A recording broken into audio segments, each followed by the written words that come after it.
So we'll go ahead and get started. Thank you all for attending. It's actually just my class, right? So we got a nice little intimate event here. So this is our the Heinz Center eTalk series that's going on over the next couple of days, where we just have a series of speakers join us to reflect on some of the wisdom that hopefully we can get access to. And we have a very special guest today. Really excited to have a conversation with you, Christian Collazo. He is the founder, managing director of Baskuiat Films. Yes. Right? Okay. I see. There's a French team here, right? His expertise is on building stories, right, that create a narrative for brand identities, right? So I'm looking forward to having a conversation about that. And your company uses videography as a vehicle to tell these stories. So it's going to be really, really interesting. Let's give a nice, warm Iona welcome to our guest, Christian Collazo. Yes, thank you. And I think we have a video that we can saw.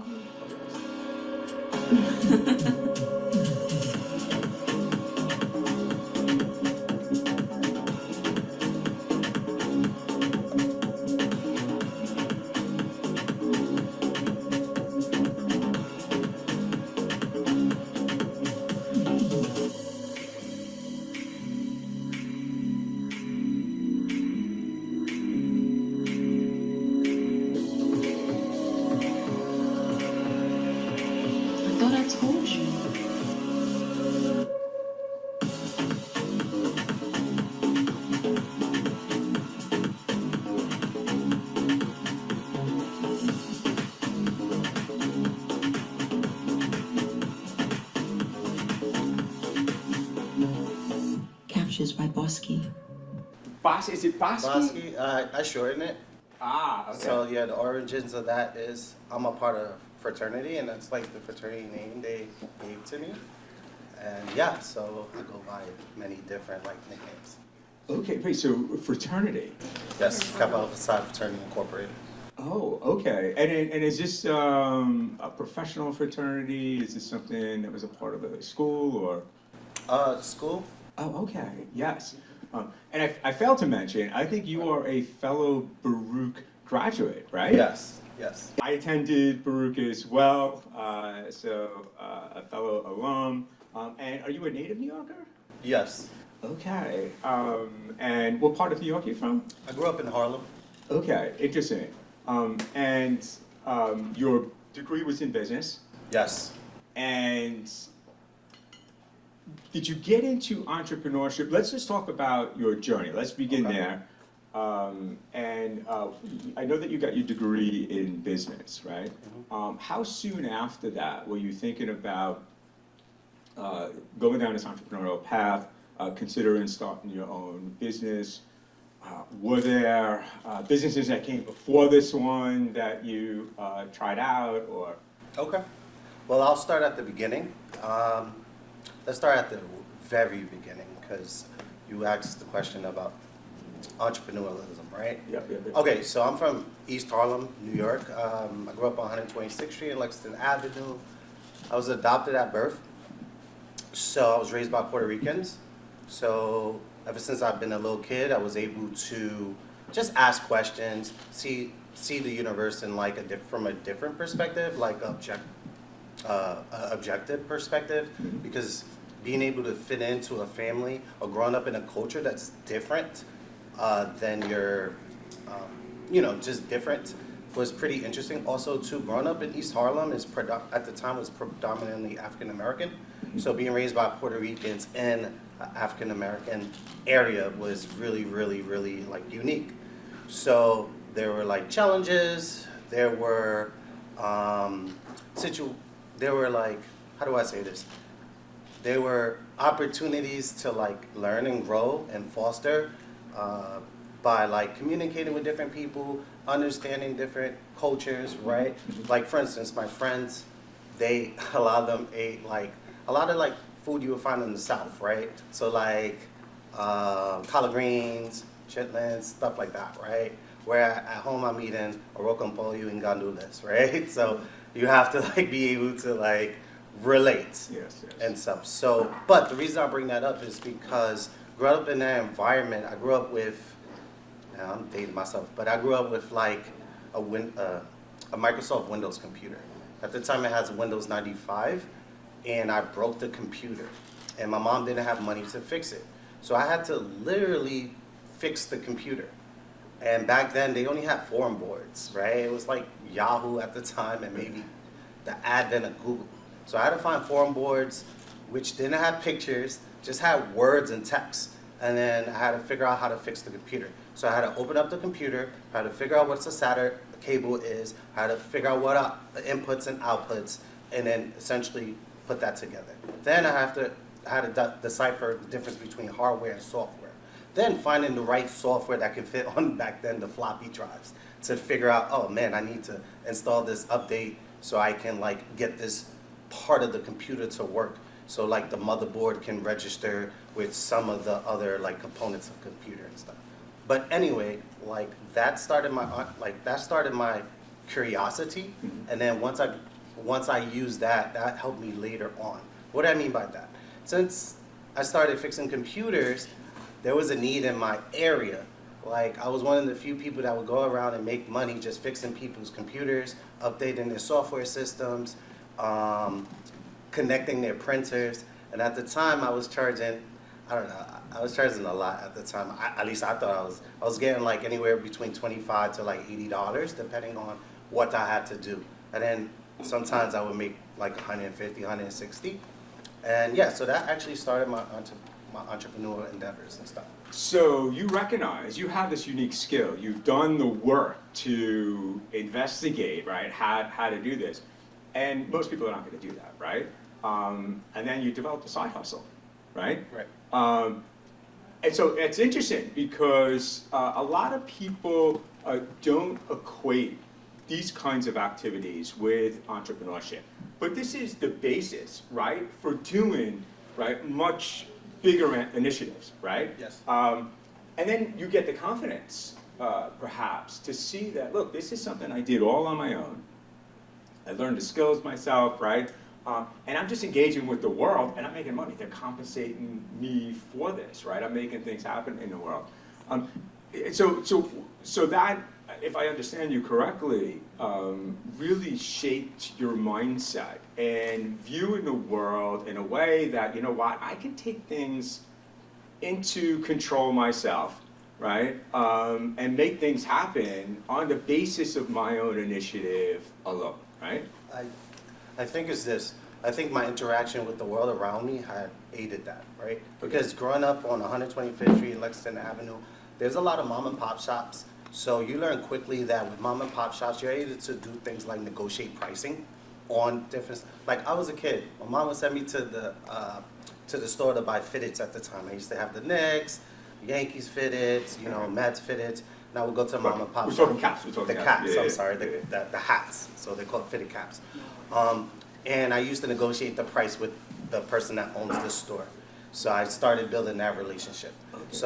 That enabled me to understand a few things. I understood that like understand like the laws of supply and demand as a young kid, right? Where it's like, oh, I have a demand, right? I'm providing the demand because I want your hat, right? And I know you have the supply of the hat. However, I can change the dynamics of this relationship based on how much money I have and how many times I'm gonna come to your store or the people I can recommend so they can purchase from you. So that's called purchasing power. So when I went to these stores, I would go with that knowledge to negotiate better pricing for the hats that I want. So at the time, instead of paying $25 per cap, I was getting them for $10. So I always had a range of hats. But not just that, I was bringing my friends to the store. So now the owner is making regular pricing on my friends, right? So, but I did that through relationship building, having a conversation, being able to speak to them as a human being instead of just going to the store and saying, hey, I want to pay $10 for this. No, I found out what the owner name was. I talked about how I grew up across the street. I establish a relationship, I pay full price the first time, so that would enable me to come back. And also on my off days, I would be in that store every other week to get that relationship so the guy knew my name, or the business owner know my name. And then that's how that worked, and then I transfer that. But the main point of that is your environment can help dictate and influence your interactions, and also build up your entrepreneurial spirit if you're willing to go out in the world and just interact with the people that have commerce in your area. That's very important. Yeah, and but also it's validation that all of this effort is worthwhile, right? You're not just plugging into a system and sort of following someone else's lead, sort of doing what you're told. You're identifying opportunities and taking advantage of them. But also, it's evidence that this is sort of how the world works, right? And that taking these kinds of initiatives makes you a powerful actor in the world, right? You can make things happen, right? Everything isn't pre-scripted, and you just have to sort of follow the instructions that you are given. And this is, I think, one of the appeals of entrepreneurship, and the basis for developing, I think, a mindset in order to enable you to accomplish that is all of these elements, right? And then you highlighted another, which I want to return to, is relationships, right? But also, right, we are not engaging with an inanimate world. We're engaging with other human beings, right? And so all of these transactions, which form the basis for an economic system, happen between human beings, right? And the relationships that are established is what drives, right, the quality of those transactions. And you can make a direct connection between the kind of relationships that you're able to establish and the economic results that you're generating, right? So maybe you can speak to the importance of establishing relationships. Okay. Okay. So I'll use it in this context, right? First, before I get into that, like, I would like to hear some of the ideas from the students. Like, what are they into? Like, what are you guys into in terms of entrepreneurships? Are y'all trying to film something? Do you have a product? Well, you have two offerings, right? You have a service or a product. So I'm interested in hearing before I just get into that. Okay, yeah. Does anyone want to share what some of their entrepreneurial ambitions might be? I know we got a few. Yes, go ahead. I'm looking to start a business in providing media packages to either small businesses or small teams, just because a lot of teams don't get a lot of coverage. So whether that be graphics, design, and photography, as well as videography for like highlight reels and sizzle reels. Oh, cool. Okay. I do that for a living, so I can give you the secret sauce there.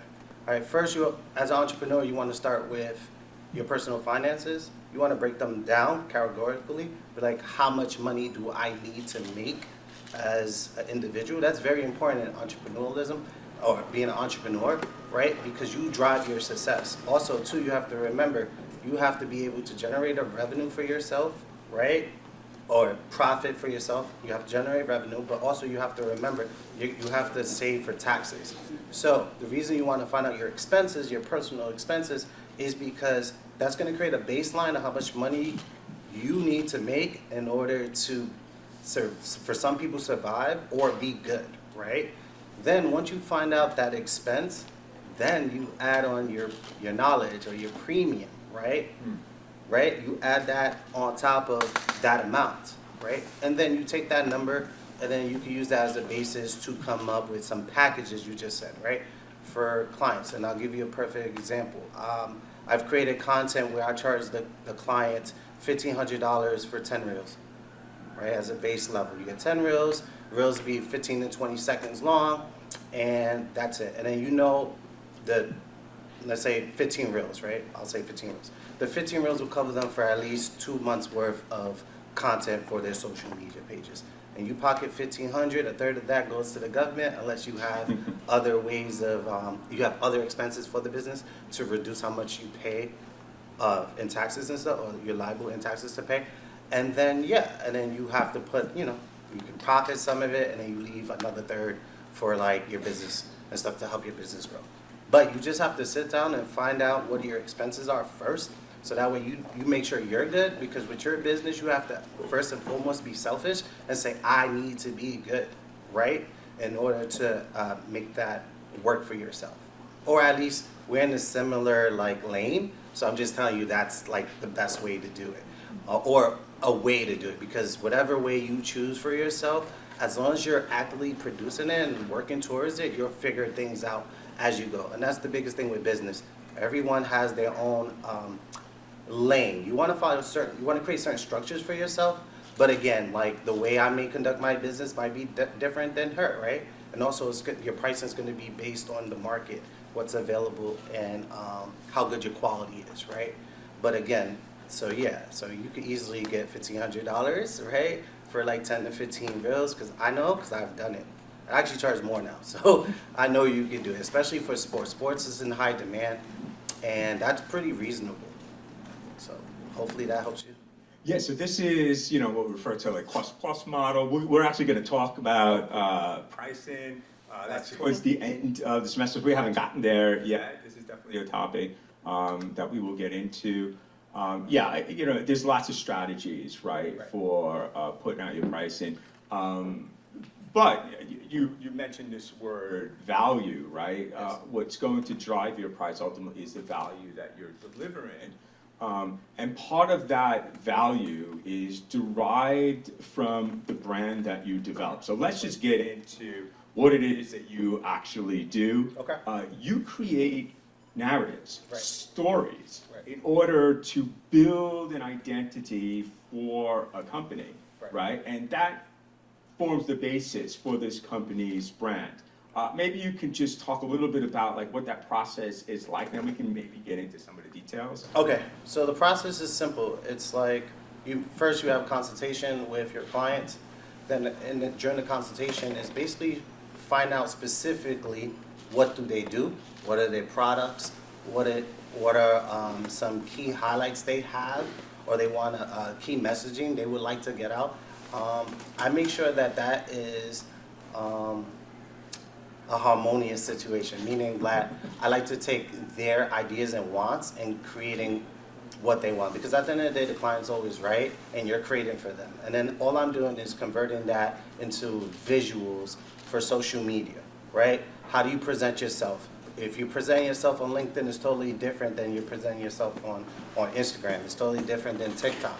It's totally different than your website, right? Because you have to think about who are going to these different places to purchase your product or your services. But at first we start with the consultation. That's very important. And then based on that, we create digital content to aid them in their brand story. Okay, and what's the benefit to a company in going with you and thinking about their brand and creating a story? And how is that maybe different from them just, I don't know, putting out ads and to promote Well, it's part of company? the service too, because you're gonna put I have people on my team that put out the ads for you, if that's a paid service. Because so there's different tiers to everyone's business and stuff. So I have different services that I provide, keyword services, because not everyone has the same type of budget, right? So, but what I do make sure is that when you're booking with me, I have a team of people. It's not Christian Collazo per se, who is coming up with the brand narrative. No, I work with a creative director who creates the narrative for the clients. So she sits down with them, she fully vets them. Her background is sociology, she has a major in that. And yeah, so she sits down to come up and craft the actual narrative with the stories of my clients. And I come in, I shoot the wonderful visuals you see on screen. And then that's how that relationship and partnership works. Okay, and then what goes into building this identity? Like, what does it mean to have a narrative or a story? Is it like an origin story, a backstory about the founders, or? Right. Remember when I said depending on what you post, what lane? So on LinkedIn, you want that. You want your brand story, because who are on LinkedIn? CEOs, business managers, more corporate style people. So they're used to corporate style content, right? you're not going to LinkedIn, maybe now, I don't know, I've seen Reels, it's kind of crazy. But generally, you're not going to LinkedIn to see like funny skits, right? Or you're gonna see like baking content that's focused on like people twerking, let's say, or things of like that funny nature, right? No, LinkedIn is more professional. You want to be able to reach out to people who also have the money to back you in your business endeavors, right? Because I have people that come to me and like, hey, I have an idea. I'm building up my company. We're at the advent of it or the beginning stages, and we just need to get the word out. So that's very important because they might be looking for angel investors or, you know, or any other type of like investors to seed them, right? If it's a startup, most definitely. Startups want, on LinkedIn, you want to make sure you have the CEO speaking about the services, the significance of the product or services they offer. You want to make sure they have personality, right? Everyone, you want to present them in a welcoming light. So again, it all depends on, you have to be able to craft the different stories for the platform, and then on your website you have your general story of this is who the company is, this is what we represent, this is our niche market, this is our target market, so on and so forth. So, but I wonder, like, if by story you mean that there's this more abstract narrative that you're creating beyond just the obvious, you know, features and benefits of the products that are being sold. Is Yes. there, I mean, because I understand like the term story and narrative. Okay. So help me understand the connection between that and the commercial activity of selling a product. Okay, cool. So, this is a coffee. We all know it's a coffee. But let's say I wanted to charge $7 for this coffee, and I say, would you spend $7 on this coffee if it just looks plain? No. Right? Cool. But if I told you this coffee would benefit children in a different country, and the proceeds will go help them to fund an irrigation system, you will be more inclined to spend $7 on this coffee, right? That's branding. That's essentially telling the story, right? That's what my company does. Again, I have a creative director that handles that part of the process, where she comes in, she sits down with the client, they have a meeting, and then they flesh out every single thing about the company. Like if it's, I'll give you a perfect example. Let's say if it was a coffee company and stuff. We would like to know where you're sourcing from, what's the reason behind you selling your coffee, what story you're trying to tell, because again, you want to incorporate your client's wishes into their product, and then you shift it based on what you think or what you know works and stuff. So she has more information on that because she handles that aspect. I handle more of like the visuals, making sure everything looks clean cut, filmed correctly, and yeah. Excellent. Yeah, so we've actually talked about some of these ideas within our class. Like I encourage as a way to uniquely sort of differentiate your company from others, you can embed meaning and purpose, right? And so that you attach your company to some greater cause. I think it was last year we had Mike Love from, he owns a local coffee shop. And this is and hugely popular. He's got lines out the door constantly. Very expensive. I think $7 would be like a bargain for the coffee that he charges. But what he focuses on is his stories, not necessarily like the cup of coffee, which can become just very transactional. There's this entire story behind it, and so he goes and meets the growers, the farmers that are growing the beans or whatever it makes, and he has videos of him going out to like South America. Meeting the families, right? And so, buying coffee from him is that you are establishing a relationship with all of these people, and you begin to care about it. Like once you hear the story, right, it becomes a lot more meaningful, right? And this is a really effective way of differentiating companies from others, especially in these markets that are flooded with so many competing products, right? How do you stand out? And embedding meaning and purpose which I think can be seen by creating these narratives, right? It's very, very effective, very, very effective. And then, so your role in all of this, I take it, is to capture that in a video, right? How do I say that? Various forms of digital content. Okay, so Right. So like, I'm We'll just go with gonna. Okay, cool. So I'll just get to the nitty gritty in terms of how like social media works nowadays, or just putting yourself in that pot to market to your brand. If you only have one video for your business, you're not going anywhere. That's just the simple fact, right? You need short form content to speak to your niche group, right? And you need long form content. Long form content is your business product commercial on your website. Everyone should have a website that you can, that's independent social media, where someone can see a video of exactly your brand story. That's me. Then you link that to your LinkedIn. You post brand stories on LinkedIn. Then you show creative content on your social media pages, and that's the total package. If you just focus on one, which you can, right? If your budget is really small, just to get to the beginnings, but then you need to create a plan to figure out, because you're gonna need more content to market. Because you have to think about, you have to look at it like this. I have to be able to reach 8 billion people on planet Earth. Yeah. 8 billion people have to see my product, right? That's a lot of people. That's a lot of people.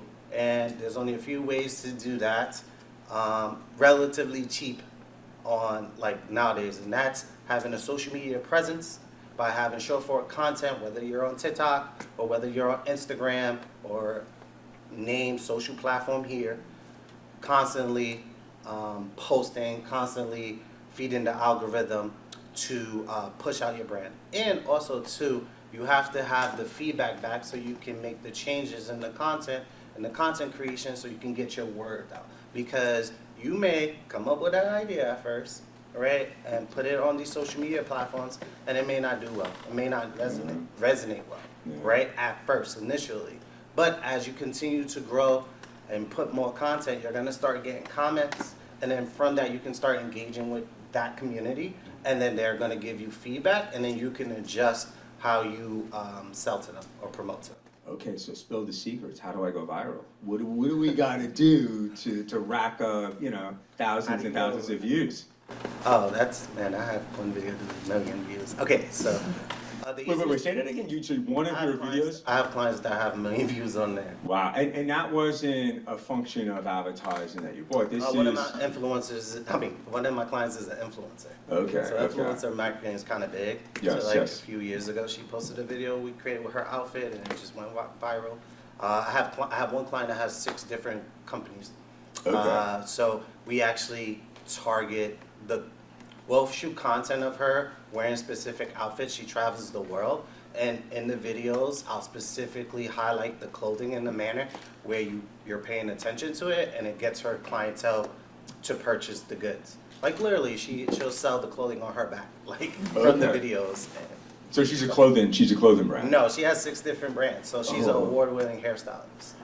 Right, and she does retreats, she does coaching, she creates hair, sells her hair, Gotcha. And a few other like business endeavors that she Okay, so if you're a company that is selling like in fashion or style, Okay. right? Then your videos, I would imagine, need to be focused on that.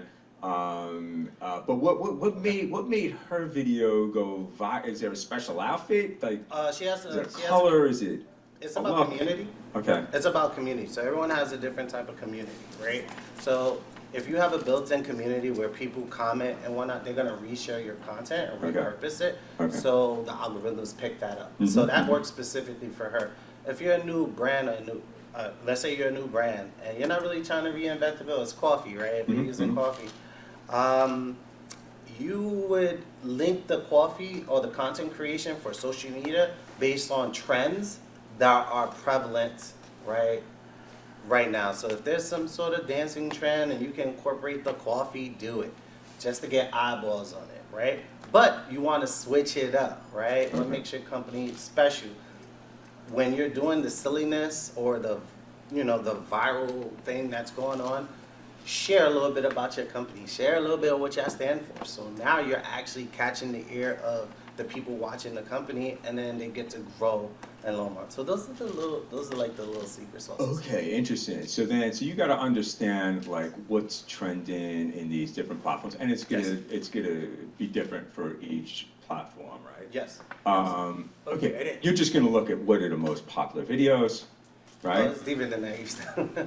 You want to start. All right. So you want to start with baseline. If you're starting from the beginning, again, I always recommend, right? I always recommend start on the corporate side, like create your why, because people are gonna buy into you. So if you want to be the face of your organization, your company, you should have your video on LinkedIn speaking about your company, what products and services you offer, and things of that nature. Now, if you're talking about like LinkedIn, or I'm not LinkedIn. I'm sorry. If you're talking about, or you're speaking specifically about like Instagram or TikTok, yeah, you want to link into certain trends that are like trending right now, where you can share. Now, but again, it all depends because every company is a little bit different, right? Sometimes you might want to take a sales approach, right? If you have someone, or if someone's good at selling, then as you know, if you're on TikTok, there's people there that just talk all day, they show you the item, and boom, they can get like 50 sales. Yeah. This is the world we live in right now and stuff. So for video like that, we recommend that, yeah, you want to work on what's called your hook. So that your hook instantly grabs someone to watching your videos, right? And then from your hook, you want to transition to what kind of problem you're solving for them, or what are the next steps that you need someone to do. And yeah, those go viral really quickly, and those convert into like sales. Okay, so it sounds like there are maybe two approaches here. You have this sort of direct marketing approach where you're creating videos directly to sell your product, right? Right. And this is great if it's, if you have like an effective sales pitch, right? And so that's one approach, and that alone maybe can generate some kind of action. But the alternative is just to connect your product to something that's currently popular on whatever platform that you're posting to, right? Yes. And you can attach yourself, right, and just go along for that ride, right? Yes. And so I guess the what makes that difficult is figuring out like what that connection is, right? Because if there's like a dance that's going viral on TikTok or whatever, and you are a coffee company, right? There's not an immediate connection, right, to the two, right? So part of the challenge would be figuring out how I can connect that. Is that some of the work that you do?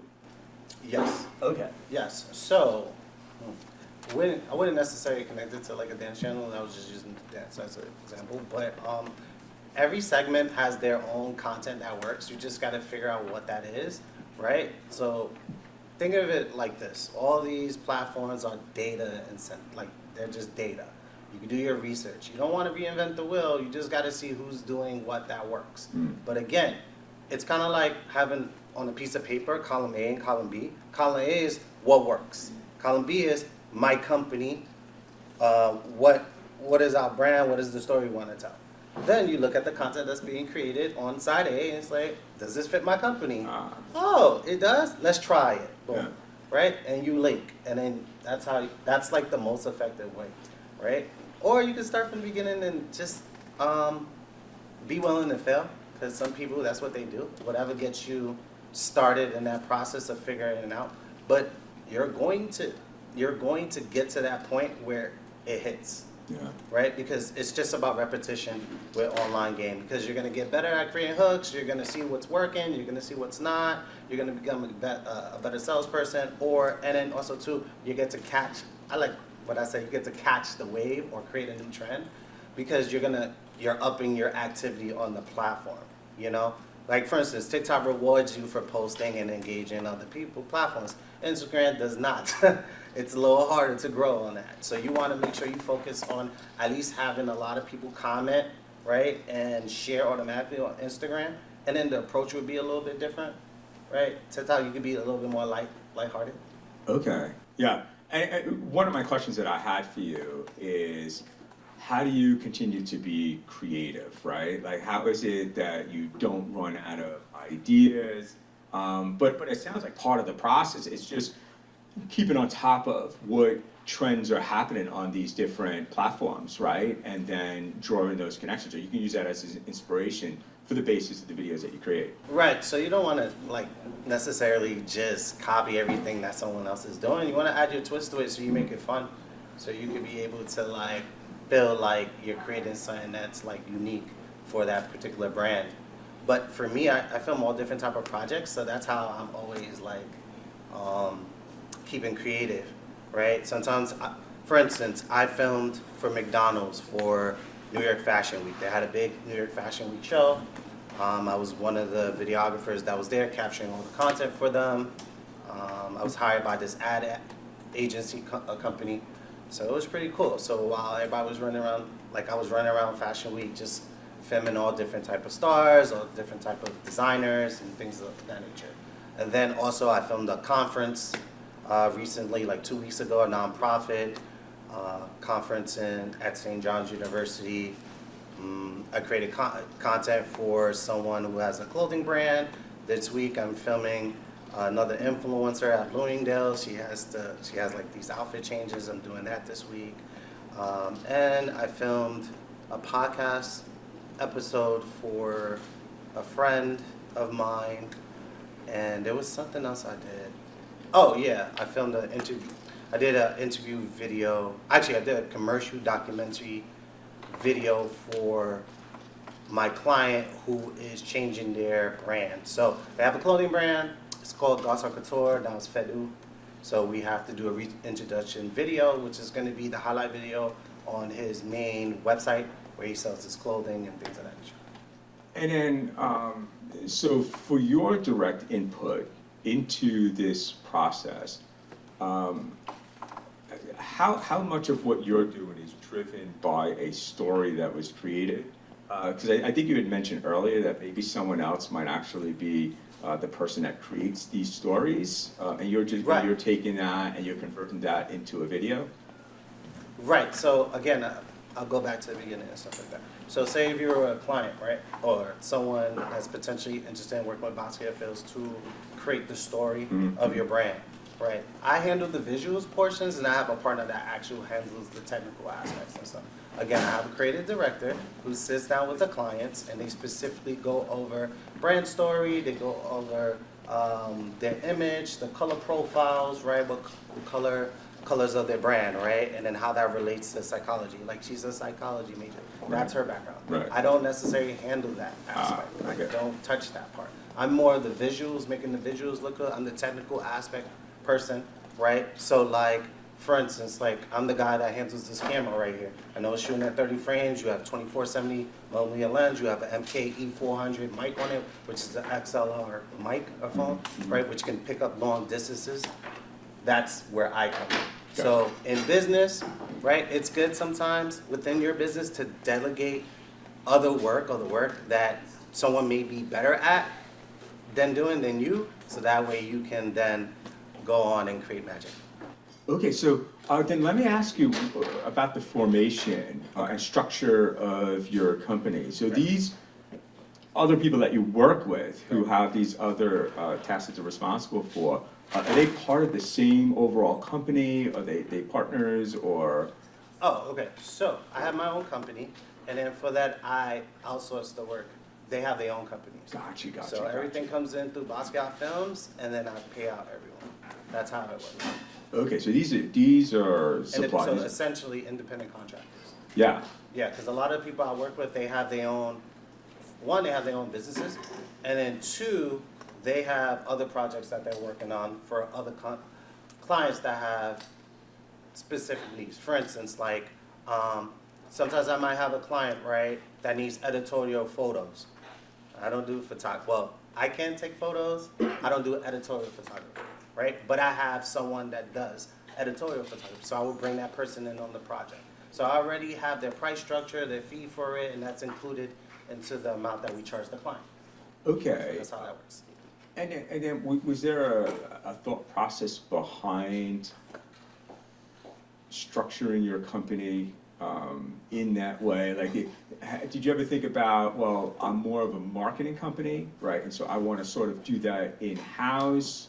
Like, what led you to this, making this decision to say, you know what, these are separate enterprises. I'm just going to focus explicitly on video, and I'll leave these other components to other companies and sort of outsource that. Okay, so that's easy. Getting started. All right. So how I got started is this, right? Because I think it will be easier to explain this way. How I got started is one day my brother-in-law was like, "Hey, Chris, I have an opportunity for us.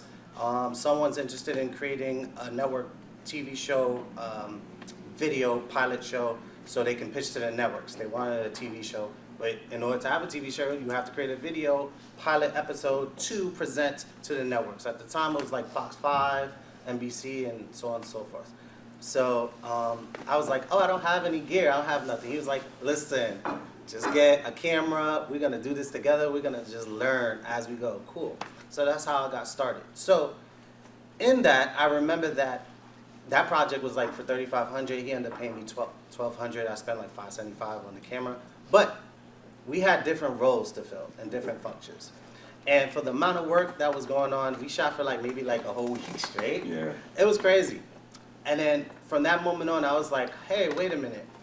This would be much easier if I can just focus on one of the aspects of video production, because that was essentially video production. It wasn't like, oh, you're a videographer, come shoot an event and just put the camera and hit record and that's it and make a recap video of the event. No, it was like, hey, we have to film all these different things. We have to film A roll, B roll. A roll is basically filming your subject. Anything that's your subject on camera, that's your A roll. B roll is like, you guys ever see a movie and the first scene might be of an airplane, and then maybe the next clip is like New York City, the environment. That's B-roll, right? So we had to do all of that, right? So that's time consuming. And then someone has to edit it. Then we have to like mic up the people, and then deal with the audio.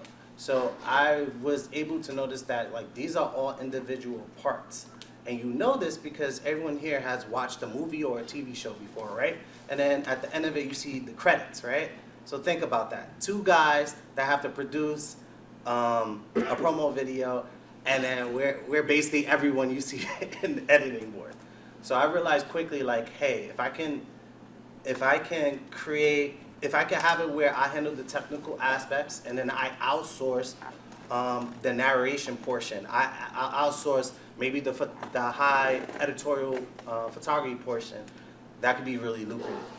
Right? Also, too, you're providing value for your client, because 3 people working on a project is better than 1 person working on a project. I know this because I've done it all when it comes to like videography. When I mean all, I mean all.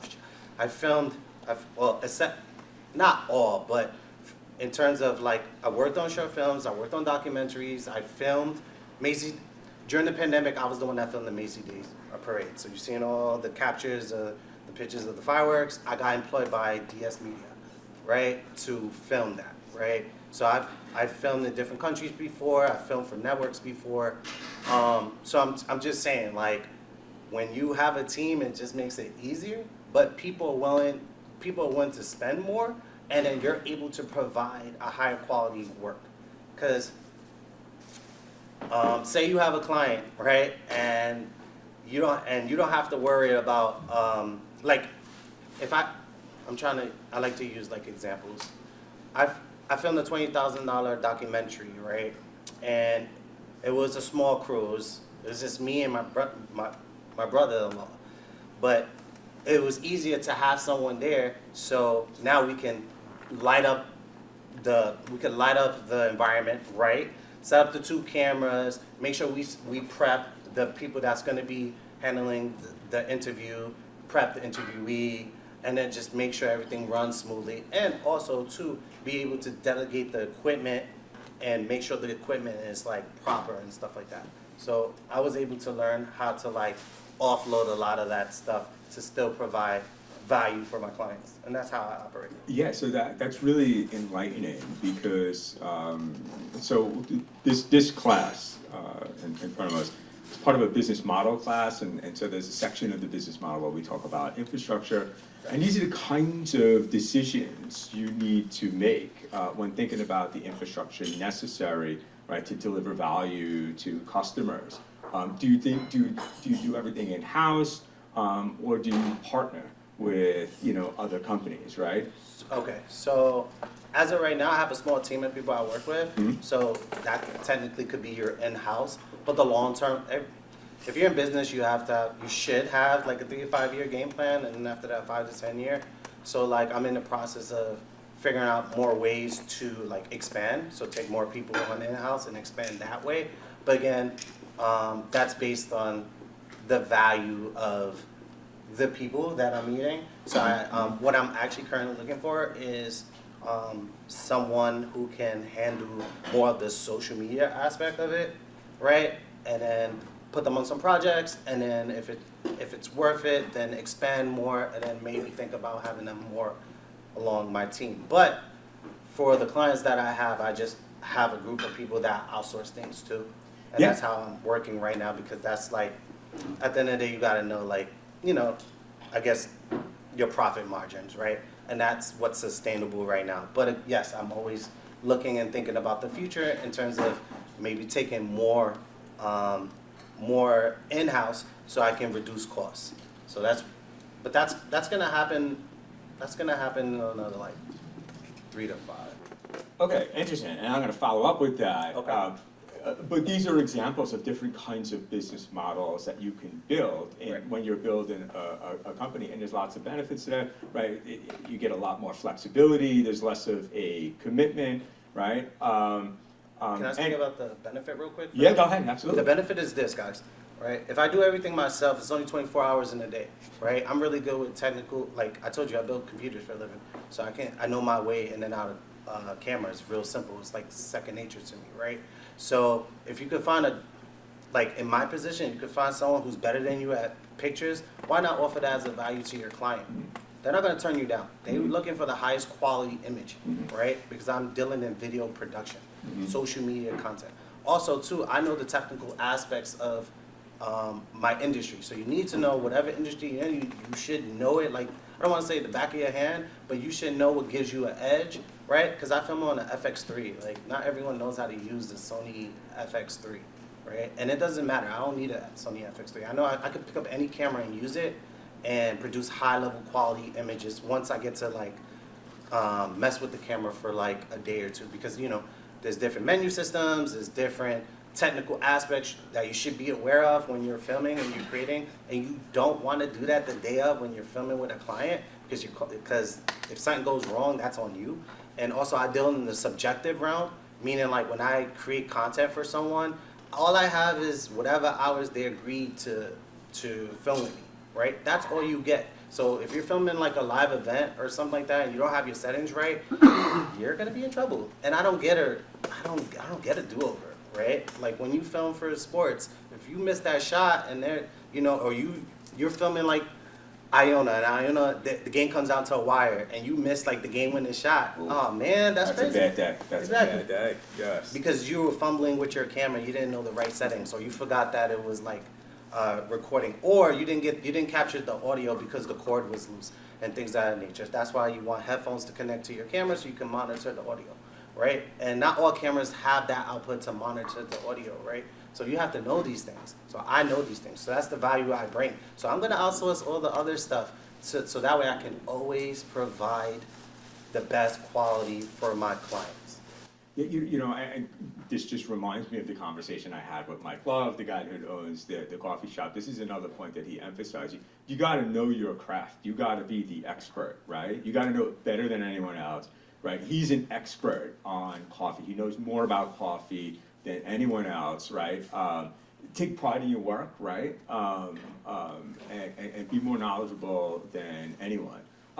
So it sounds like, so you may not be able to do everything in-house, but you don't want to leave money on the table, right? And that doesn't mean that you can earn additional revenue streams from other services. You just make the connection with the people who deliver that service, right? So maybe you don't do still photography, but you have a network of people that you can tap into that could do that work, so it expands the menu of services that you can offer. But it's a more accessible way, right, of getting into this industry. And I want to follow up with an initial question. Okay.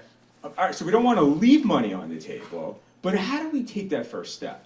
What was the process for you to actually going out into the world and getting real customers? What was that first step like for you?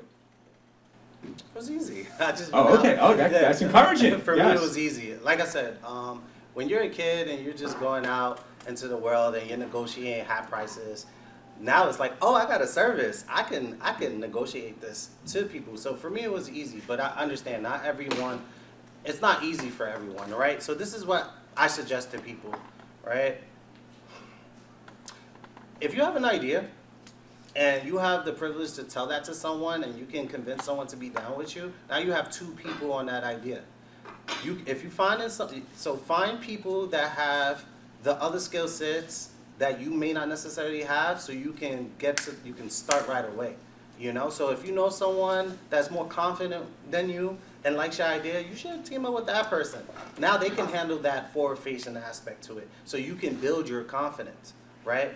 But there's gonna come a point in time where you're going to have to be the face, right? You might be in a meeting, you're gonna be at a networking event, you're gonna be in school somewhere, and you're gonna have to speak up for yourself. So in order to get better at that, you can practice that. Everyone here has a cell phone, right? Yes, everyone I know here has a cell phone. You can go home and talk to your cell phone, record yourself every day for a minute. I guarantee you in a month, if you just do that once a week to start, you're gonna get better at speaking and engaging, and then that's gonna help build your confidence to go out into this world and ask for what you want, or demand what you want. It all depends, right? Because if you develop, the more you get comfortable, the more you can, show off your little swag, and then you can show that to the world, and then you're gonna get results from that. You're gonna get both positive and negative results, but you're moving forward in that endeavor, and then that's gonna help. But if you're thinking that you can, unless you're, let's go back to this. Two types, right? There's two types of products, right? There's two types. There's a service and a product, right? So generally, if you have a service, that has a time element to it. And if you have a product, if I sell you this coffee, boom, you just buy it, final sell, cool. The reason I bring that up is if you're a coder, right, and your product is your code, then you could be more introverted, right? However, if you want to sell that code to a company, you have to become an extrovert. So you need to develop your extroverted skills to sell the thing that it is that you have to offer the world, no matter what it is, right? And it starts with that practice. Everyone has cell phones. You can talk to your cell phone every single week, one time a week, right? For 1 minute, record yourself, and then you can start looking at your body language. Like you're gonna see, oh, hey, I have to work on my posture, right? I have to make eye contact when I'm talking to you. The small things, right? And then also to go to school. Try these things out in school with the kids that you're around. That's where you're able to fail and succeed at the same time, instead of being scared at like your office job or somewhere else where, it might be a little bit more intimidating. Yeah, I love this message, right? Because really what it emphasizes is this idea that if you just engage with the world, things happen, right? And part of the entrepreneurial mindset is understanding that I could be a powerful actor in the world, and all it requires is for me to take action. And once you start taking action, you characterize it as easy, right? And anyone can get to that point where it becomes easy for them, right? You can just do practicing, right, at home, where you're comfortable, get you to the point where you're confident, right, in doing that. And if you're just taking action in the world, you can really make stuff happen. And it's difficult. This is not easy work. But if you put in the effort, the rewards come, right? Yeah. So thank you for that. I saw Jeanne in the back. I don't know if we are ready for taking questions. If we want to, of course, I have lots of other questions. We'll see how many questions we have from the audience. Starting my own business, and I'm just wondering how I'm able to grow it with reaching like a bigger audience so far. I'm just advertising it to my friends and family. So do you have any tips for that? Yes, are you on LinkedIn? Are you on LinkedIn? Are you on LinkedIn? On LinkedIn. Are you on LinkedIn? The social media platform? Okay, cool. So, if you have hopes of starting your company, you should announce it to all different platforms, right? So people know what is it that you provide. And if you have a product or you offer a service, talk about it. All you have to do is record yourself for 20 seconds speaking about it in your most genuine manner.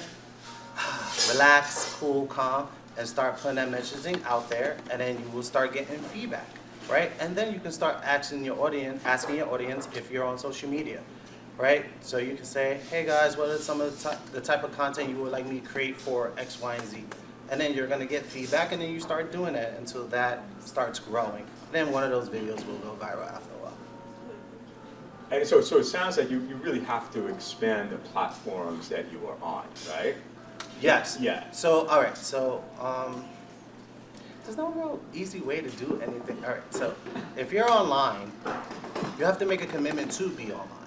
Meaning, like, you have to essentially use that platform and be on it and engage with it so you can get the results that you want. And then for a lot of companies, it's trial and error, right?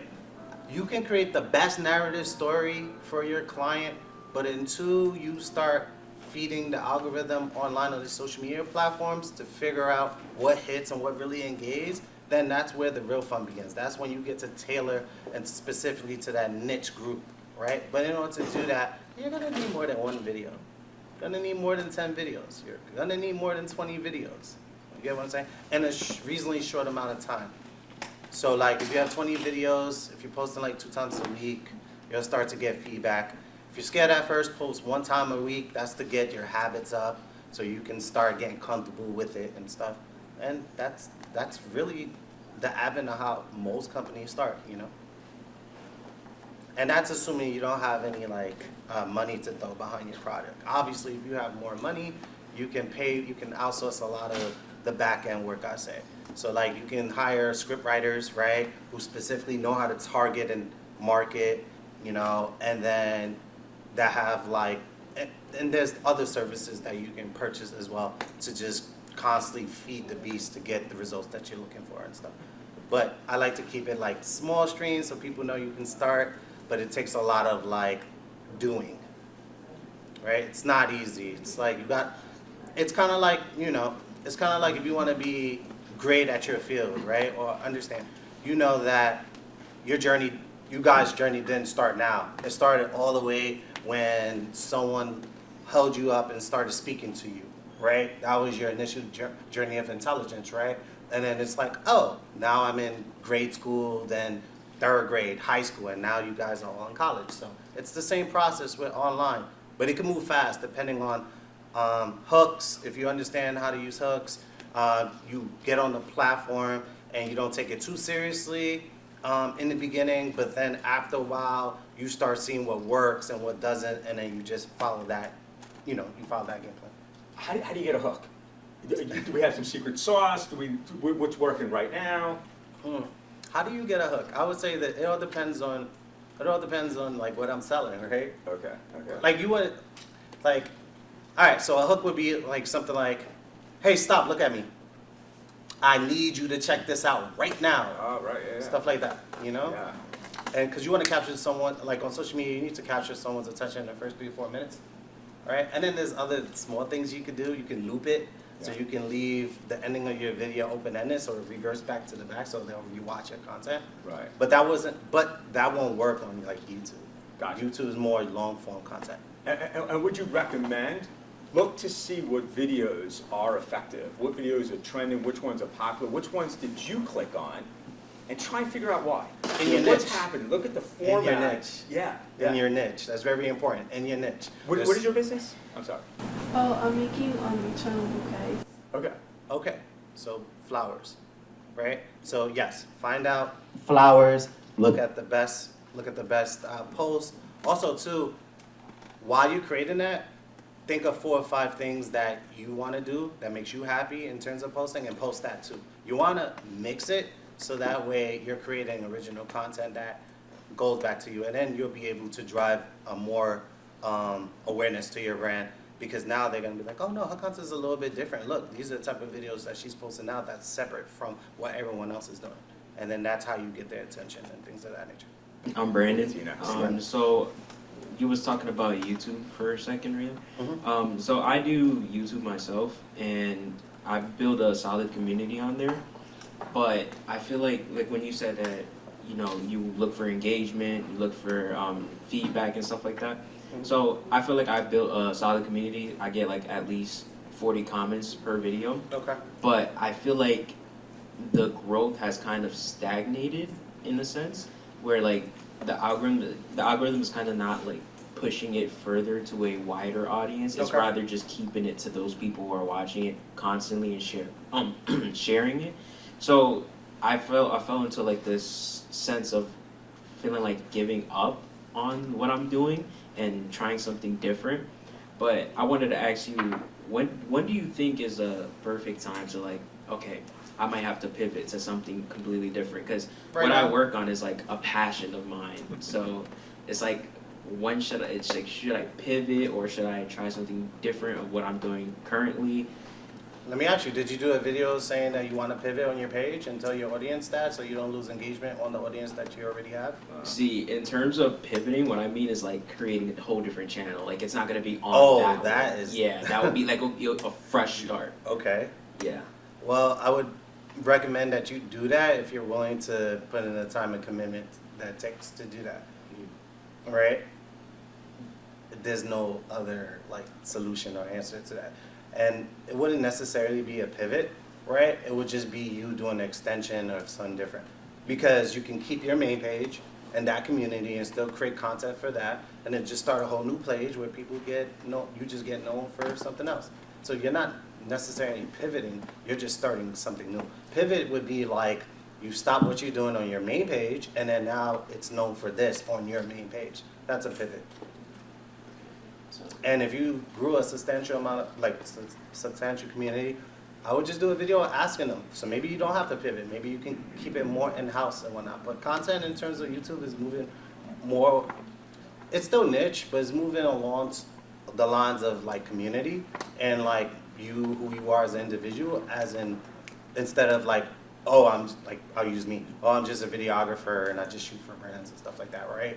It's more or less like, hey, videography is a subsection or subset of one of the things that I do. So, but then the onus would be on you to create content around that so people don't get lost in the sauce, right? And then you have to figure out how to keep them engaged.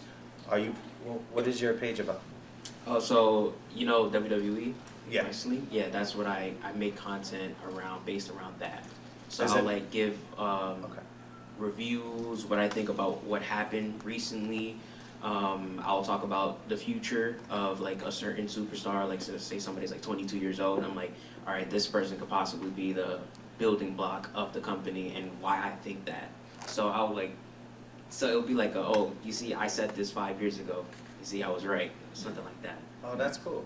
That's really niched down. That's cool. That's a recipe for success. Are you selling anything on your page too? Do you have like affiliate links and things of that nature? Or? I'm not selling anything because I don't feel like I'm at that point yet where I can sell something. Well, how do you know if you didn't try it? Right? That's true.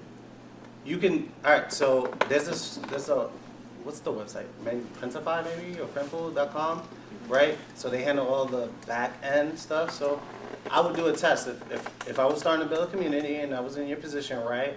Because at the end of the day too, this is business. So if you're if the goal is to make money, right? Which you all want to do as an entrepreneur. I don't know any entrepreneur that want to be broke, right? You can test out your ideas on that page instead of starting a new one. Where I would do is like, hey guys, just to support the channel, I'm selling this shirt. You can purchase it here. You can create like your own rendition of the shirt. Don't put any WWE logos on it, but your own rendition of your shirt, maybe for your channel name or something, right? Put an affiliate link on there or link it. They'll take it, use Printify or Printful or whatever, right? Go to there, set it up. They handle the back end, so you just create your shop. It sends them there, they'll purchase it, they'll support. See if that works. That's a good test case for you. you know? And then if you're generating revenue from there, I bet once you start generating money, you're gonna be like, I need to expand this page more instead of pivoting, where I gotta start from the beginning and start figuring out ways how to monetize the page, aside from Google ads, right? How important is it more important to have brand consistency over a bunch of different social media platforms, or since there's a different tone on each social media platform to adjust to that tone for each platform? That's a great question.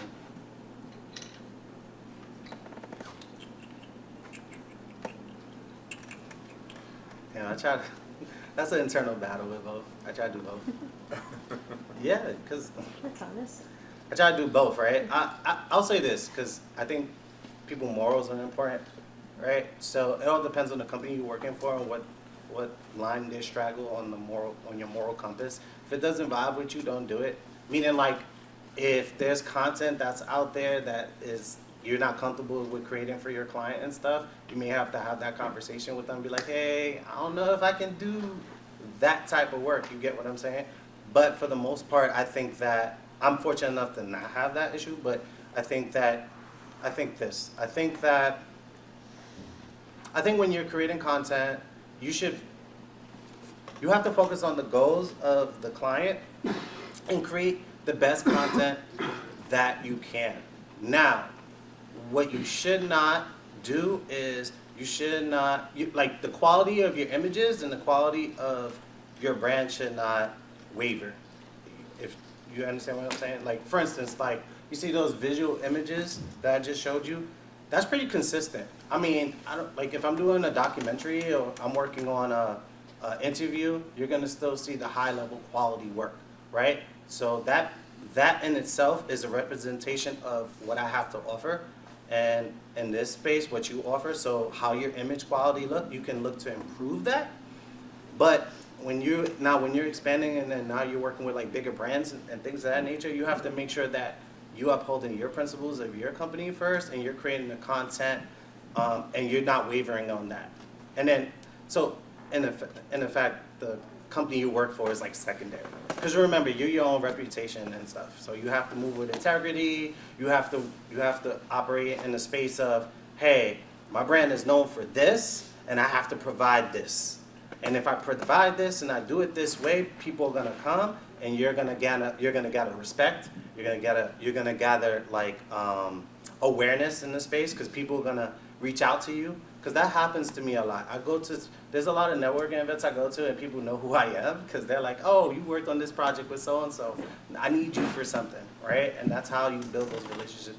But that wouldn't happen if it's like I'm not providing the same type of quality work in what I do to like across the different brands. Now, this is very important. I will say this, right? I create subjective content for clients, so there's no such thing as 100%. So like, I'm probably batting like 95%, meaning like there are times when my team does our best, and it still doesn't meet the needs of the individual that you're working for, because maybe they see something totally different, or their expectations is a little bit different. But that's why, again, the onus is on you to have these consultations and provide examples and take your client along the process, because it's more or less the relationship aspect that's going to get you to the finish line. And it's totally different, guys, when you're dealing with subjective art than like selling like a coffee. Keep using that example, but you know what you're getting. With video, you may not necessarily know what you're getting, right? That's very important.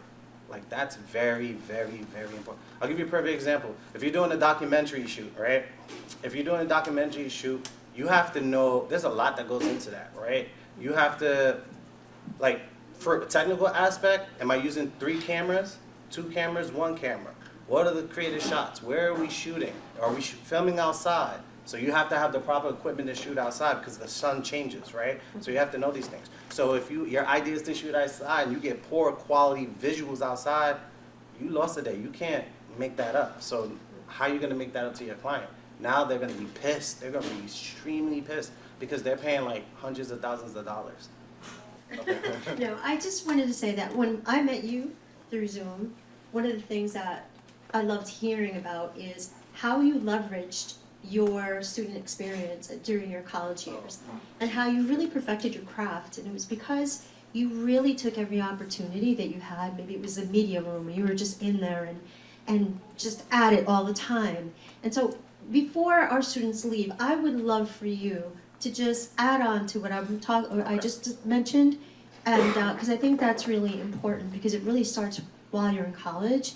And sometimes when we're older students, because I was an older student, and I felt like I had to make a difference. Like I have to really hone in on every opportunity. So if you can just talk a little bit about that. Okay, cool. Wow. So I attended Baruch College. So at Baruch, okay, so like my background is CIS, right? Computer Information Systems. So I was in the school of Zicklin at Baruch, and yeah, so I use school as my playground. Essentially, I took the classes that I wanted to take and learn. I didn't necessarily play by the rules of what was offered to me. Like for instance, there's 2 schools there. I think Wiseman is the secondary school. I took a lot of classes there, and these are classes that I had to get permission to get into the classes. Like they weren't easily readily available for Zicklin students.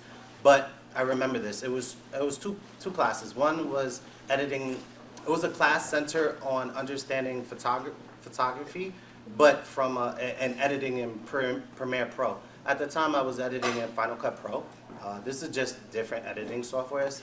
So I was like, oh, I want to learn that, right? So I was like, oh, I'd rather learn that in class so I can go about my day and do all the other stuff I have to do. Because at the time, I was working 2 jobs. And I was already in school, by the way. We had this center called BCTC, right? That's the computer lab. I was there every day, guys. I was there every day. I was there on Saturdays, Sundays. It got to the point where they were, the people that ran, like, you know, who were in charge of monitoring, like, the halls and stuff, they would come up to me and be like, Christian, how you beat me here? Why are you here at 8 o'clock on a Saturday Did they throw you out sometimes? Or like, no, you gotta go? I was pretty, yeah, I was pretty cool. I was pretty cool with the people there. But essentially, I took the classes, I forced my way into those classes, so I met up with the dean. If I got a no, I would just go to the teacher until I got a yes, until I could get into those classes. And then my argument was, hey, I'm gonna work for myself one day, so there are certain skills I need to learn, and I wanna learn them here, and I'm necessarily not gonna take no for an answer. I'm gonna find creative ways to get in these classes. So that's what I did, but I also put the time and energy in.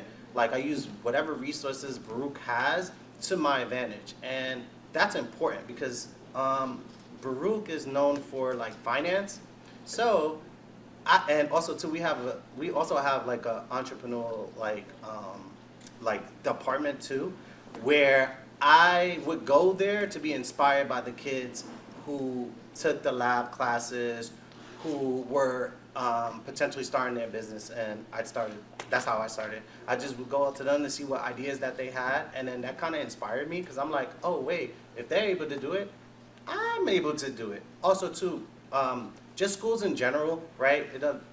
Just in general, they have the resources for you guys. They have the computers. If they don't, you talk to the right person, they can get the computers or the cameras and things like that. If there's value there and they see value in you, and you advocate for yourself, you'll be amazed at what can happen and stuff. So yeah, I definitely use the school to my advantage, and that's how I perfected my class. Also too, that's where I started meeting people that had their own businesses and being inspired by them, and that's how I started to learn too, and really hone in on capturing people and just content. Like I would go to school and I would just ask my friends, hey, what are you doing today? I would like to capture you this Saturday if you're free, and then that's how it happened. Great, thank you. That's a great way to end. Thank you Yes. very much. Thank you. Really, let's give Christian a round of applause.